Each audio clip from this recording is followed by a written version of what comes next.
আসসালামু আলাইকুম সবাইকে। অনেকদিন পর হাদি ভাইয়ের হত্যাকাণ্ডের বিষয়ে আলোচনা ফিরে আসছে। তো হাদি ভাইকে তো সবাই ভুলেই গেছে। দুদিন পর রামিসার হত্যাকাণ্ড ভুলে যাবে। রামিসার বাবা অসুস্থ হয়ে হসপিটালের বেডে আছে, কিন্তু রামিসার বাবাকে জামাতের আমির দেখতে গেছে। গিয়ে উনি কিছু কথা বলছে, মানে যেগুলা হচ্ছে ভাই রাজনৈতিক ব্যক্তিরা বলে আর কি। আমি এভাবেই বলবো জামাতের আমিরকে। কারণ ওই যে বললাম না যে আমরা ভাগে সুখে সবাই মনে করেন যে দোষী, আমরা সবাই সবাই মামুরা, আর হচ্ছে আমরা সবাই সবাই খালাতো ভাই, আমরা সবাই সবাই আপন মামাতো ভাই, বুঝছেন? তো ওই যে বলছিলাম আমার একটা ভিডিওতে যে যে রি ইঞ্জিনিয়ারিং যদি হয়ে থাকে তাহলে আপনারাও ভাগ পাইছেন, আনালে কথা বলেন নাই কেন? শিবির তো রেডি ছিল, 3,000 ছাত্র জনতা নিয়ে শহীদ মিনার রেডি ছিল, আপনারা কেন না করছেন? এনসিপি কেন না করছেন? আসনটা পেয়ে গেছেন না, তাই না করছেন, তাই না? কি দেশের মানুষের কথা কি চিন্তা করছিলেন? দেশের মানুষের ওই যে নিচে লিখে দিছিলেন, দাঁড়িপাল্লায় ভোট দিন, বাংলাদেশকে বুঝে নিন, বাংলাদেশকে বুঝাই দিচ্ছিলেন, দিতে পারছেন? আজকে লামিসার বাবার হসপিটালের বেডে গিয়ে আপনি সান্ত্বনা দেন, তারপর হচ্ছে আপনি এখানে সেখানে গিয়ে সান্ত্বনা দেন।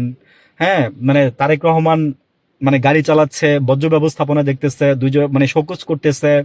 তারপর হচ্ছে মন্ত্রী এই যে মানে কি যেন চট্টগ্রামের ওইদিকে এক মন্ত্রী পদত্যাগ করছে, মানে ওই ওনার প্রতিমন্ত্রীর সাথে দ্বন্দ্বে প্রতি মানে পদত্যাগ করছে, কিন্তু মিডিয়াতে আসছে বা উনি বলছে যে অসুস্থতার কারণে আর কি, এইটাই রিজন দেখায়।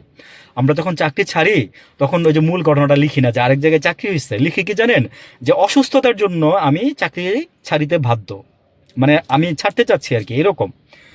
তো লামিসার বাবা তো বিচার চায় নাই, লামিসার বাবা বিচার পাবে না, সে উনি আগেই জানে, আমরাও জানি, আমরাও বলছিলাম যে লামিসার বিচার হবে না। কারণ এর আগে হয় নাই, এখন বিচার হবে কেন? এর আগেই হয় নাই, এখন কেন হবে ভাই? দেশটার পরিবর্তন হবে ভাবছিলাম, যে আমূল পরিবর্তন হবে ভাবছিলাম, যে অন্তর্বর্তীকালীন সরকার আসলে হবে, হইল না। হ্যাঁ, বরং আরো উনি ডুবাই দিয়ে গেছে।